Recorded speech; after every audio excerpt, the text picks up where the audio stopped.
Você já se perguntou o que acontece no mundo espiritual quando um servo fiel de Deus é levado às lágrimas? Não são lágrimas comuns, não são simples reações emocionais, são clamores silenciosos que ecoam no trono do Altíssimo. Quando um escolhido chora, há um movimento nos céus que o mundo não pode ver. Mas Deus vê, Deus ouve e Deus age. Amados irmãos, a paz do Senhor Jesus Cristo. Sejam muito bem-vindos ao canal Escrituras Bíblicas Reveladas, um espaço de mergulho profundo na palavra viva do nosso Deus. Que a graça, a verdade e o consolo do Espírito Santo toquem sua vida neste momento. Que esta mensagem encontre seu coração como resposta, como cura, como renovo. Antes de continuarmos, inscreva-se agora no canal, ative o sininho, deixe seu like e compartilhe esta mensagem com alguém que precisa ouvir que Deus não despreza o coração quebrantado. O que vamos revelar neste vídeo pode transformar sua visão sobre o sofrimento, o silêncio e o propósito por trás das lágrimas que você talvez esteja derramando agora mesmo. Imagine o cenário: um quarto escuro, uma alma ajoelhada. Palavras faltam, só há lágrimas. Mas no céu, esse momento é registrado com precisão divina, não passa despercebido. O salmista disse: Tu contaste as minhas aflições, põe as minhas lágrimas no teu odre, não estão elas no teu livro? Salmo capítulo 56, versículo 8. Deus não apenas vê, Deus anota, Deus recolhe. As lágrimas do justo são sementes no campo da eternidade. Desde os tempos mais antigos, Deus tem se mostrado próximo dos que choram com sinceridade. Ana, a mãe de Samuel, não conseguia gerar filhos. Sua angústia era tamanha que não conseguia expressar palavras. Somente seus lábios se moviam. E o texto diz: Ela, pois, com amargura de alma, orou ao Senhor e chorou abundantemente. Primeiro livro de Samuel, capítulo 1, versículo 10. Ela não gritou. Ela não implorou em voz alta, ela chorou, e Deus respondeu. As lágrimas dos servos de Deus são diferentes, não por mérito humano, mas pelo vínculo espiritual com o Pai. Essas lágrimas surgem em momentos em que a alma reconhece que não há força própria, quando tudo ao redor parece calado, quando a solidão pesa mais que o corpo pode carregar. E mesmo assim, a fé continua ali, pulsando no meio do deserto. Essas lágrimas têm nome, têm peso, têm destino. Jesus, o Filho de Deus, também chorou. No Evangelho de João, capítulo 11, versículo 35, o texto mais curto de toda a Bíblia declara: Jesus chorou. Ele chorou por Lázaro, chorou pela dor dos que estavam sofrendo. Chorou por ver a incredulidade dos que não conseguiam enxergar o poder de Deus, mesmo diante da morte. Jesus, sendo Deus, permitiu-se sentir e expressar dor. Se ele chorou, quem somos nós para conter as lágrimas? O autor e teólogo C.S. Lewis, ao perder sua esposa, escreveu: Deus sussurra em nossos prazeres, fala em nossa consciência, mas grita em nossa dor. A dor revela. As lágrimas comunicam o que palavras não conseguem, e no reino espiritual, esse choro é linguagem santa. Mas atenção, as lágrimas não garantem vingança contra quem nos feriu. Deus não se move por orgulho ferido, mas por justiça misericordiosa. O apóstolo Paulo nos ensina: não vos vingueis a vós mesmos, amados, mas dai lugar à ira, porque está escrito: a mim pertence a vingança, eu retribuirei, diz o Senhor. Carta aos Romanos, capítulo 12, versículo 19. Portanto, o choro do justo não é uma arma contra outros, mas uma entrega completa nas mãos de Deus. Há uma dimensão espiritual que se manifesta quando um servo de Deus chora em silêncio. O mundo não vê. Os amigos talvez não entendam, mas o céu se inclina. Em Apocalipse, capítulo 5, versículo 8, João tem uma visão impactante. E havendo tomado o livro, Os 4 seres viventes e os 24 anciãos prostraram-se diante do Cordeiro, tendo cada um harpas e taças de ouro cheias de incenso, que são as orações dos santos. O incenso sobe, as orações silenciosas têm forma, as lágrimas também. Quantas vezes você chorou sozinho, achando que ninguém via?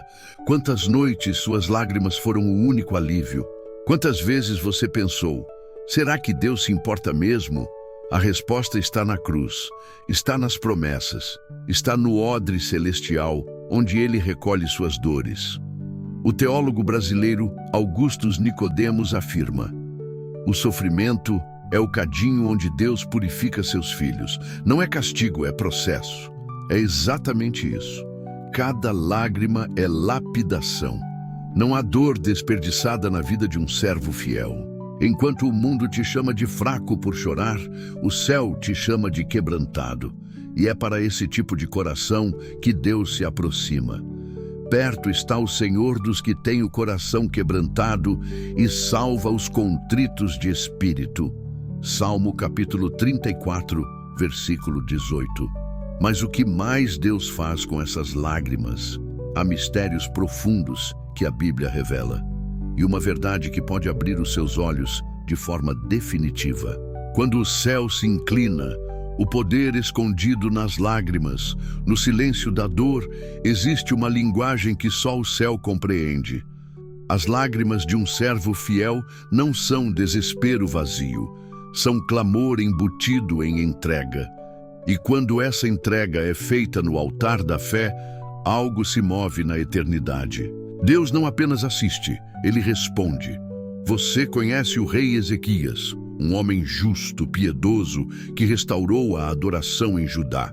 Mas um dia recebeu uma sentença direta do profeta Isaías: põe em ordem a tua casa, porque morrerás e não viverás. Segundo livro dos Reis, capítulo 20, versículo 1. Imagine ouvir da boca do profeta de Deus que seus dias acabaram. Mas Ezequias não se entregou ao desespero. Ele se voltou para a parede e chorou. O texto diz: então virou o rosto para a parede e orou ao Senhor, dizendo: ah, Senhor, lembra-te de que andei diante de ti com fidelidade e inteireza de coração. E chorou muitíssimo. Segundo livro dos Reis, capítulo 20, versículo 2 e 3. E antes mesmo que Isaías saísse do pátio do palácio, Deus falou com ele: volta e dize a Ezequias: ouvi a tua oração e vi as tuas lágrimas. Versículo 5. A oração foi ouvida. As lágrimas foram vistas. A vida foi prolongada por mais 15 anos.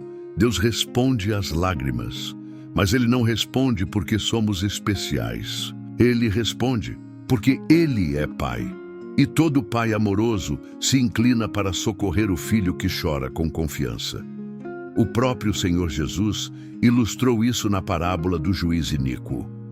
E Deus não fará justiça aos seus escolhidos, que clamam a Ele de dia e de noite, ainda que tardio para com eles.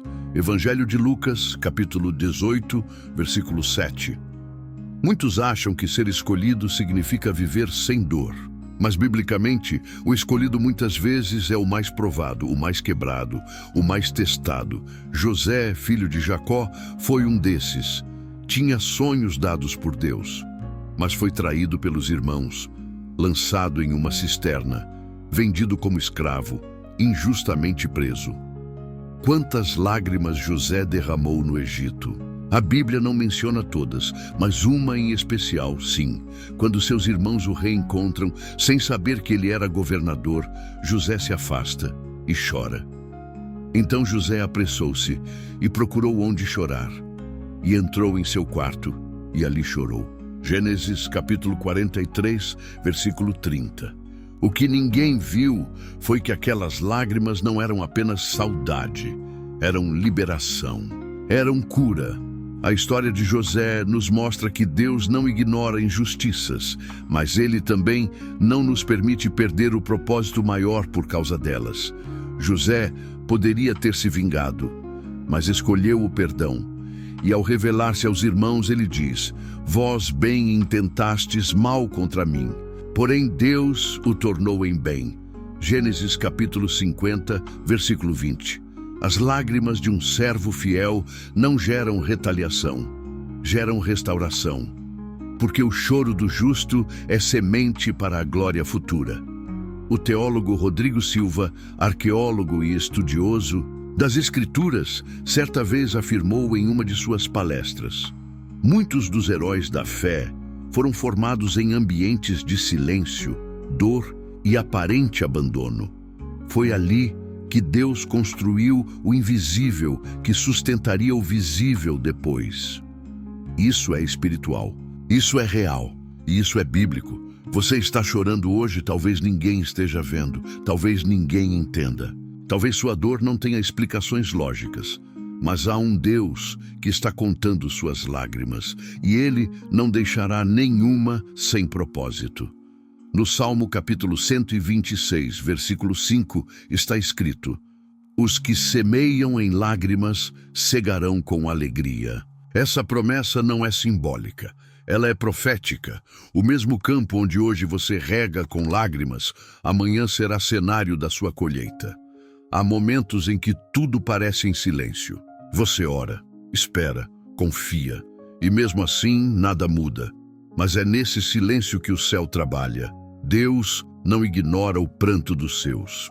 Em Isaías capítulo 38, versículo 5, a palavra do Senhor se repete com poder: tenho ouvido a tua oração, tenho visto as tuas lágrimas. Ouvir e ver. Deus não apenas registra, Ele se compadece. Paulo, em suas cartas, fala de chorar com os que choram. Romanos capítulo 12, versículo 15. Alegrai-vos com os que se alegram e chorai com os que choram. Se nós, humanos imperfeitos, somos chamados a isso, imagine o coração do nosso Pai Celestial. Ele não apenas se solidariza, Ele age, Ele consola. E muitas vezes, Ele responde não com milagres imediatos, mas com força interior para continuar crendo. Você já percebeu como alguns dos maiores ministérios nasceram de lugares de dor? Como pessoas que hoje ministram cura foram curadas primeiro? Como os que libertam outros passaram primeiro por prisões emocionais, espirituais e físicas? Deus permite o quebrantamento não para nos destruir, mas para nos capacitar com unção que nasce do secreto. Há algo que o mundo nunca entenderá. O servo que chora hoje é o mesmo que amanhã será voz profética, mas não por vingança, e sim por redenção. E há um princípio que poucos compreendem: quem despreza o choro do justo, despreza a ação invisível de Deus.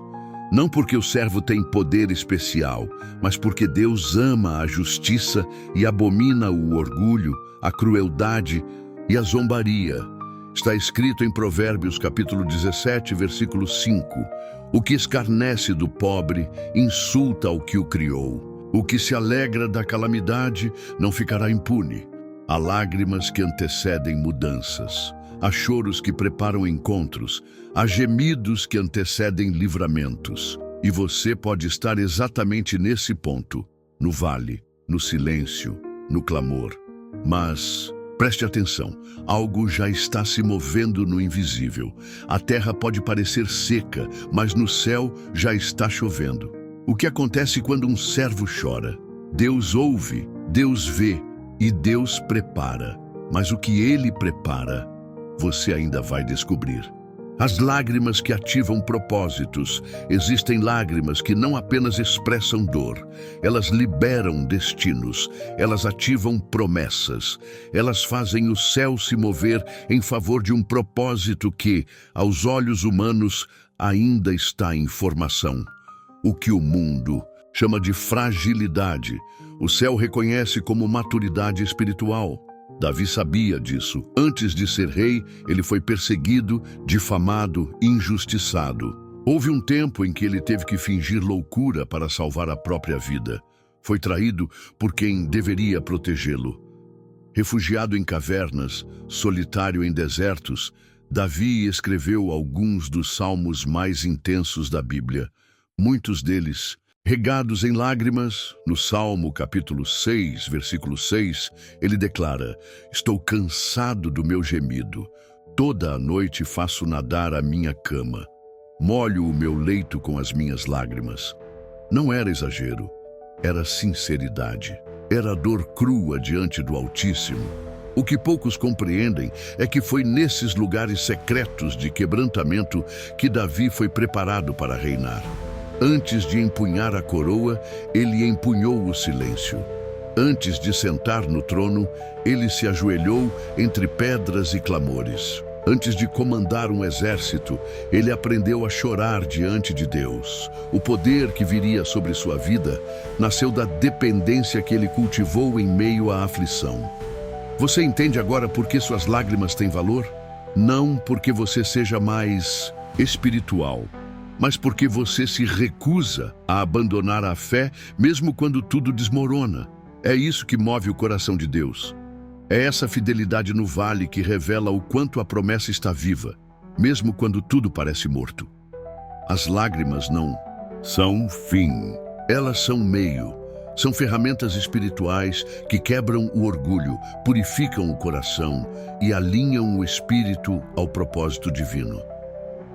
Em segunda carta aos Coríntios, capítulo 7, versículo 10, Paulo afirma: "Porque a tristeza, segundo Deus, produz arrependimento para a salvação, da qual ninguém se arrepende, mas a tristeza do mundo produz morte." A diferença está na origem da lágrima. A tristeza, segundo Deus, não nos destrói, nos redime. Ela abre espaço para algo maior. Ela cava poços profundos onde Deus derramará águas vivas. Elias também chorou. Depois de confrontar os profetas de Baal no Monte Carmelo e ver o fogo de Deus descer do céu, Elias fugiu para o deserto. A rainha Jezabel ameaçou sua vida. E o profeta, tomado pelo medo, se isolou. Em 1 Reis, capítulo 19, versículo 4, ele diz: "Já basta, ó Senhor. Toma agora a minha vida, pois não sou melhor do que meus pais." Ele deitou sob um zimbro, desejando morrer. Mas antes que isso acontecesse, Deus enviou um anjo, e o anjo trouxe pão e água, sustento físico. Depois disso, Deus não apareceu em tempestade ou terremoto, mas em um sussurro suave. Deus não ignorou o esgotamento de Elias. Ele não julgou o profeta pela lágrima. Ele cuidou dele, restaurou forças e o enviou novamente com autoridade. As lágrimas do justo não são fraqueza, são sinal de quem já chegou ao limite da força humana. E por isso, agora depende totalmente de Deus. Muitos ministérios nascem no secreto. Muitas mensagens que tocam multidões foram escritas com lágrimas em noites solitárias. Há pastores, missionários, líderes e pais de família que choraram em silêncio, diante de lutas invisíveis. Mas foram nesses momentos que receberam revelações que jamais viriam em tempos de conforto. E você? Já sentiu que suas lágrimas estão construindo algo invisível? Que mesmo sem ver a colheita, você está plantando? Com fé? Continue. O que hoje parece abandono será amanhã palco de revelação. Em Hebreus capítulo 5, versículo 7, o autor fala sobre Jesus. Ele, nos dias da sua carne, oferecendo com grande clamor e lágrimas, orações e súplicas ao que o podia livrar da morte, foi ouvido quanto ao que temia. Até o Filho de Deus clamou com lágrimas e foi ouvido, não porque não sofreria, mas porque sua entrega era perfeita. E por isso, Deus o exaltou sobremaneira. O sofrimento do servo fiel não é vaidade, é vocação. É o cadinho onde se forja o caráter. É o altar onde se manifesta a glória. É a noite que prepara o amanhecer. A lágrima que hoje rola pelo rosto do servo é a mesma que rega o solo do futuro. Quem chora diante de Deus não está perdido, está sendo moldado. Quem silencia diante da dor, mas continua confiando, está mais perto do céu do que imagina.